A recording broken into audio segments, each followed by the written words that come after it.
ललितपुर में सरकारी जमीन पर अवैध कब्जा कर लिया गया है। कब्जे को लगभग 10 दिन से अधिक हो चुके हैं। सरकारी कर्मचारी यानी नगर पालिकाओं ने माना है कि हमारी जमीन पर सरकारी कब्जा हो गया है और लेबर उनके पास नहीं है, उनकी जो मैन पावर है वो उनके पास नहीं है। जैसे ही मैन पावर आएगी वो उसको तोड़ेंगे, वरना परमानेंट कब्जा होने की संभावना है। वगैरह जो है इन लोगों ने जो है बिना किसी सूचना के, बिना किसी हम लोगों की जानकारी में रखे जो इसको कब्जा किया है। जो है हमारा स्टाफ थोड़ा सा बाहर गया हुआ है, किसी केस में लखनऊ गया है, जो है वो आ जाता तो हम लोग इसकी नाप करा करके तहसील के द्वारा भी जानकारी की गई है। उस रोड की चौड़ाई एक तरफ 40 मीटर मीन्स 40 फीट की दोनों तरफ का मिला कर 80 फीट का रोड है जो है।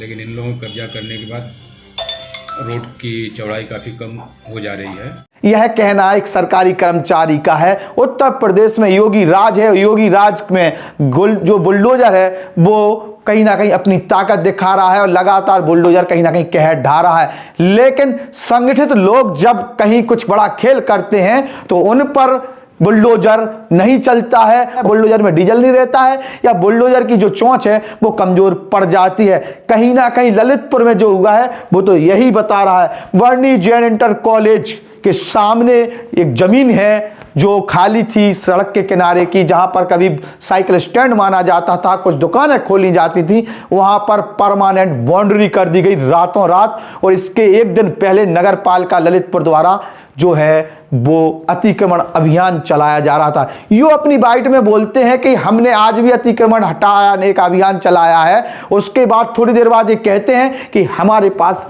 कर्मचारी नहीं है, जैसे वो आएंगे हम कार्रवाई करेंगे। अब 10 दिन से ऊपर हो गए हैं, कार्रवाई क्यों नहीं हुई? अगर किसी गरीब व्यक्ति ने कहीं कब्जा कर लिया होता या किसी राजनीतिक व्यक्ति ने कुछ कब्जा कर लिया होता तो अभी तक बुलडोजर पहुंच जाता और मीडिया भी हाय तौबा करने में लग जाती। आखिरकार वर्णी जैन इंटर कॉलेज की प्रबंधन समिति ने इतना बड़ा फैसला कैसे लिया?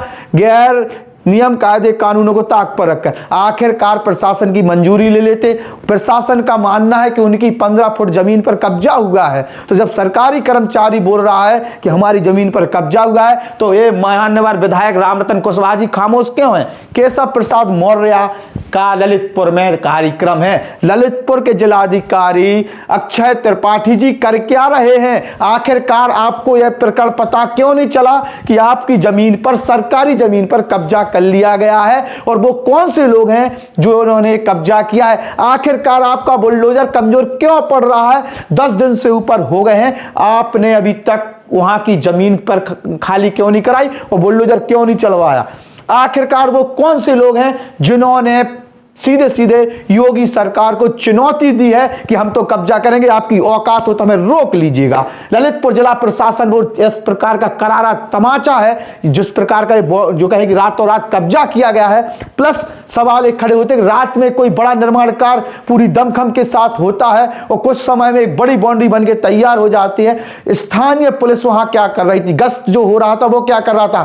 प्रशासन को जानकारी क्यों नहीं लगी? कहीं ना कहीं तमाम चीजों का एक कहीं ना कहीं मिली भगत देखने को मिल रही है। प्रशासनिक मिली भगत के कारण इतना बड़ा काम हो सकता है, वो भी मेन शहर में, मेन रोड पर।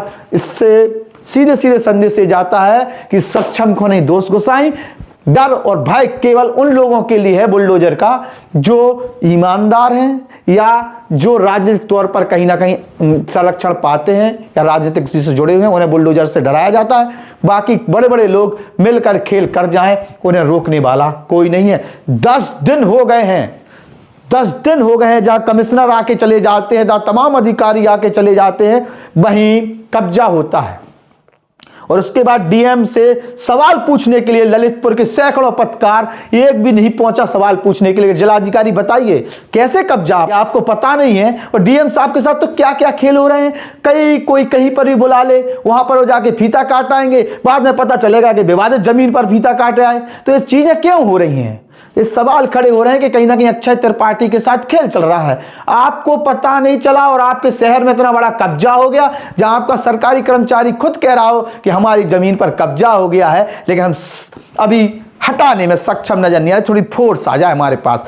अब कब आएगी? 10 दिन हो गए हैं, क्या कारण है? दूसरी चीज, नगर पालिका चेयरमैन साहिबा क्या कर रही हैं? नगर पालिका चेयरमैन साहिबा को क्या पता नहीं है कि कब्जा हो गया है? या उनके पति जो प्रतिनिधि बन के बैठे हुए रहते हैं उन्हें पता नहीं है कि कब्जा हो गया है सरकारी जमीन पर? सरकारी जमीनें जो खाली डली हुई हैं वो जनहित के लिए खाली डली, और जिस सड़क पर कब्जा हुआ है वो 80 फुट का सड़क है, और अगर मौके पर हम लोग देखते हैं तो लगभग 40, 45, 50 फुट का वो दिखता है, उसके बाद 15 फुट का और कब्जा हो गया है। अब समझिए, जो ठेले वाले या जो पटरी पर दुकानें लगाते थे अब वो पूरे सड़कों पर आ गए हैं, और एक नेता बोलने को तैयार नहीं है ललितपुर जिले का। इन नेताओं की वो चेहरा है नेताओं का जो बताता है कि सबकी साठगांठ कहीं ना कहीं किसी जगह है।